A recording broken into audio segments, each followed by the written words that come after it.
I run or produce a YouTube channel called Late Night 99. We post our short films and our feature films on YouTube for free. It's sort of our jam. And just a few of our films that we've worked on. There's some posters there that you can cast your eyes on. I, as Willem said, have made 4 feature films on YouTube, and I have made about 30 short films on YouTube. So those are films I've directed. There are other short films that I didn't direct but help with on the channel. So, what am I doing right now? This is not a networking event, but hey, what am I doing right now? What am I working on? Big Smoke is the next film that I'm working on. It is a feature film. We've been shooting for about a year, and normally I make my films in a weekend, so this is like, such an arduous, long journey, but there we go. So me, what can I teach you about filmmaking? Firstly, I have never financed a film, so if you've come here for help with that, I'm so sorry. I have never financed a film more than a few $1,000s that my wife gifted me. Said, all right, fine, here you go. My films have never really won any notable awards, so if you want help knowing how to win awards with your films, you're out of luck, go to a different workshop. And I have made less than $150 from streaming deals. Thank you, Film Hub, yes. So, I don't know. Well, in terms of my career credentials, I would probably say I may not even be the most qualified person in the room to talk about directing or filmmaking. I'm sure, have any of you, I know Willem has gotten some sort of awards recognition for short film? For short films. I've never made feature. But you got an award. So, anyway, so here are some things that you will not learn from this workshop. I find that expectation setting is pretty important. I will not be able to teach you how to make money from your films. I probably won't be able to teach you anything to do with cinematography or lighting. You missed the workshop for that. Some of you. I will not teach you how to block a scene today. You probably won't learn how to get directing gigs from me here, unfortunately. Sorry about that. You won't learn what festivals to look for. You won't learn how to direct professional actors. So, what the hell is this man doing here? You might learn these things from me. You might learn how to make a film with what you have around you. You might learn how to feel awesome about your projects every single time. You might learn how to develop lasting relationships in the industry. You might learn some actual tools to manage conflict in filmmaking. Put up your hand if you've had conflict on set before, or observed or heard conflict on set. You might learn how to empower your cast and crew. And you might learn how to kick the 48-hour film project's ass. So let's do that. So I'm not going to cue rounds of applause throughout the whole thing, don't worry. Have you guys heard any of the following? Just call them out if you've heard something like that said before about a film. What about this one? I just want it to reach the right people, if only. Maybe this one will open the door. I think I've said a few of these. I've said this one before. Oh, this one's going to be my big break. This one will go viral on YouTube, and then it gets like 100 views. Shit, didn't. Okay. Yeah. So, filmmaking is like parenting. I'm a parent of 2 beautiful boys, and with a beautiful girl on the way. I have often heard people refer to filmmaking or their films as their babies. It's in the filmmaking vernacular, murder your darlings, blah, blah, blah, blah, blah. And if your film is your baby, I guess where I want to start with this whole thing is don't be a toxic parent. Don't put unrealistic expectations on your child, on your baby that you're nurturing up to be full-grown film. This analogy breaks down at one point, so I won't take it there.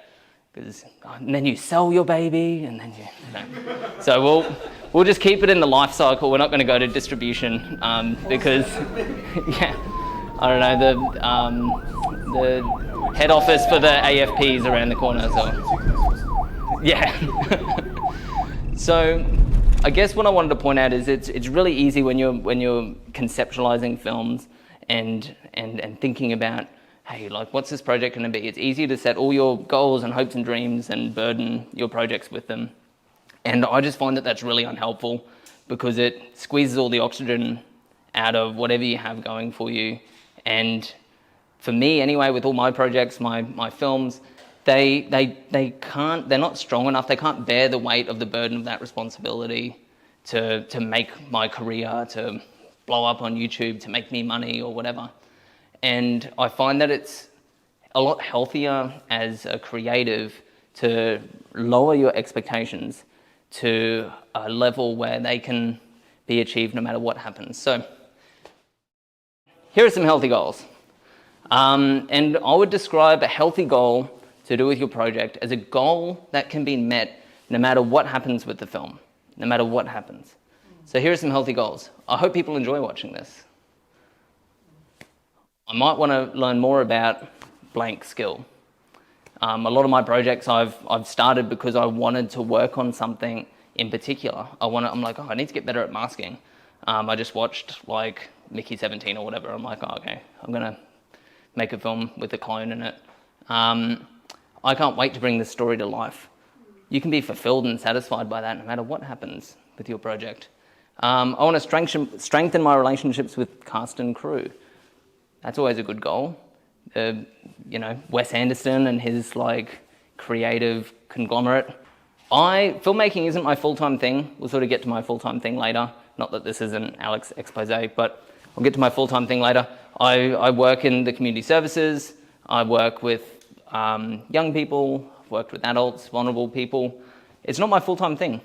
I do it on weekends. I take annual leave to go and make movies. Annual leave? Yeah. I take leave from my day job and then go and make movies. It's my hobby, and it's my love. I love doing it. And if I was to put more pressure on these and then set unrealistic goals for my films, I'd stop enjoying it. I'd stop enjoying doing it. Most of the films that I made wouldn't exist. So I'll go over to a caveat. You're allowed to be ambitious, but don't let it ruin the fun of filmmaking. Keep it in check. And be mindful. Like self-awareness is a pretty important tool, right? I think that, being mindful of these things, and don't let it push you to burnout. Don't let it push other people to burnout. Don't let it ruin your relationships with people. And outside of the 48-hour film project, something I've seen a lot is project paralysis, where a project will be stuck in limbo for years and years and years and then just never come out because it's not right yet, or it's not perfect yet. Or there's a problem and I'll just throw it in the bin. Okay, so we are still in the pre-production phase. We're going to talk about resource filmmaking. The way that has anyone heard of resource filmmaking before? Yeah? Just basically just using what's around you to make a film. So if you've got a location, you just build a story around what you've got. Yeah. It's building a story around what you've got, right? It's a great way to put it. So this is a short film that I made with the resource filmmaking concept. I'll take you through the way that I conceptualize my films before I make them. So this is like a peek behind the curtain of my pre-production process. Ready? Reverberation was the film, by the way. So I look at my resources. I was going on a holiday with my family to stay in a beautiful cabin on a farm. And it was a beautiful location. So those are my resources. My limitations, which is another important thing to think of when you're thinking resource filmmaking, is we didn't come here to make a movie, my wife kept telling me. We were on a holiday. All right, sweet. I need to be around to help my wife with the kids. Okay, sweet. I can do that. And I didn't bring any costumes, or I couldn't bring any costumes. I think the unspoken expectation was we can't bring boxes and boxes of costumes. No guns. I'm like, all right. So I had to come up with a film with those limitations and those resources. Okay? And this was the film I came up with, Reverberation. Now, find ways... Oh, I didn't censor those. Sorry, everyone. Find ways to embrace your limitations and amplify your resources, okay? And breaking them down, no photos, and breaking them, it's on YouTube. Breaking them down, breaking your situation down into those two categories, I find is extremely helpful. And we're gonna practice it, it's our first activity. All right, so this is what I did with those limitations. Remember, no one here wants to make a movie with me. I don't have any costumes, but it looks nice. So the plot summary for this film is, when a man joins his family on an outback farm stay, he gradually loses his grip on reality when he's haunted by a lingering sound that calls him to question his reality. Ooh, that's the log line. With your family, so yeah. Yeah, I'm like losing my mind. So, I saw the story. One man went with his wife, but his wife didn't let him to do a movie. yes, you could do that. So the plot twist or the spoiler or whatever for the film is that he first tries to ignore the sounds, but eventually he follows the echoes and he learns that his family have long grieved his death and he accidentally crossed over into the land of the living. So I made a film where I was a ghost and my whole family had to ignore me for the entire holiday. And that was the film. It's embracing the limitations. No one wants to be here. No one wants to be in a movie. I'm like, all right, you're not in a movie. When the camera's out, ignore Dad. It brings me so much comfort to know that I'm not the only person that struggles with this, and that it's almost like a collective experience that you guys have all made movies before, right? This is the hardest part of the whole filmmaking process, is finishing and knowing when you're done, knowing when enough work. And so let me take you through the story of John Cassavetes' Shadows. Okay, great movie. This was one of the first crowdfunded movies ever, and they realised after they'd filmed it that they were actually under a ballet studio. Oh, they knew that they were under a ballet studio, but they realised after the fact, when they went and processed all the footage, that the audio was almost unusable. You could hear all the footsteps above them, but they'd finished the whole project and they spent years trying to fix it in post, and they decided to release it anyway. They released the film as it was, and critics actually praised the film for its rawness, for the naturalism of the project, for how it sounded specifically. The imperfection that he saw in the editing of the film ended up being what defined it and made it so special.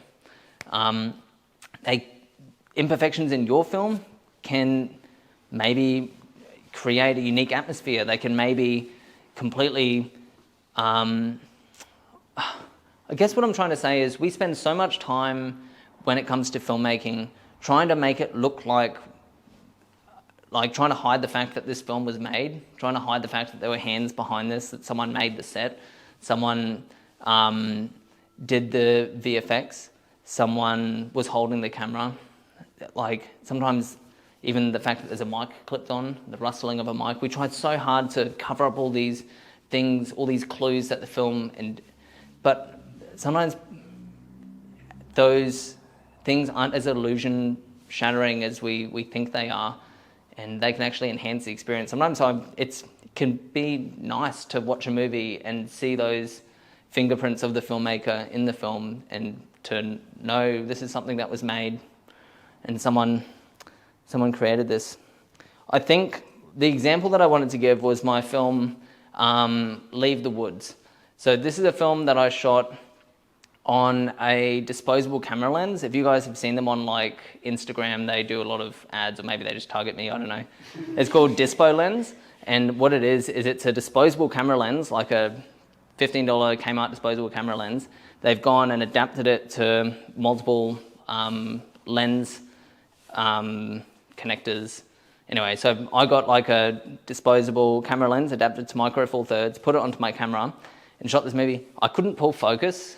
The shots, a lot of them were very blurry. The quality wasn't amazing coming through. A lot of the shots were out of focus. As I said, it didn't deal with lens flares very well. It just completely blew out the whole shot when there was a direct light source. But I chose to continue shooting with it, and I'd encourage anyone to do something like this, to set just a crazy limitation for yourself. Even using an iPhone camera it's a very cliched example. Obviously, you're not going to get 28 years later, but you're going to, there's built-in limitations there, but just lean into it, because your film doesn't need to be perfect. And I think that's what I'm getting at. Your film doesn't need to be this polished David Fincher, we've done 30 takes and everything is seamless. it's way more important for your film to be real. If you're for the story, and if you're stuck between a choice of a shot that's out of focus a little bit, or it breathes a bit, it's a bit out of focus, and your first AC's going, oh shit, and it's fixed it mid-shot, and that shot, that take, has a way better performance versus a shot that's in focus the whole time, but the performance is they were still warming up, or it's not quite what you're looking for. I'd challenge you guys on the 48-hour film project. I would go with the shot that carries the emotional weight. Go with the shot that tells the story a little bit better, and don't laud having a perfect, in focus, audible. My 48-hour film project was completely inaudible. It was, might as well have just muted everything, made it a silent film. It was a disaster sound-wise. Mine's going to be so out of focus. Dude, own it. Make an entire film out of focus. Why not? Maybe don't. Maybe don't. I'm going to reserve the right to walk that back. Don't make an entire film out of focus. But I think that I just want you guys to take some pressure off yourselves to make a perfect looking film.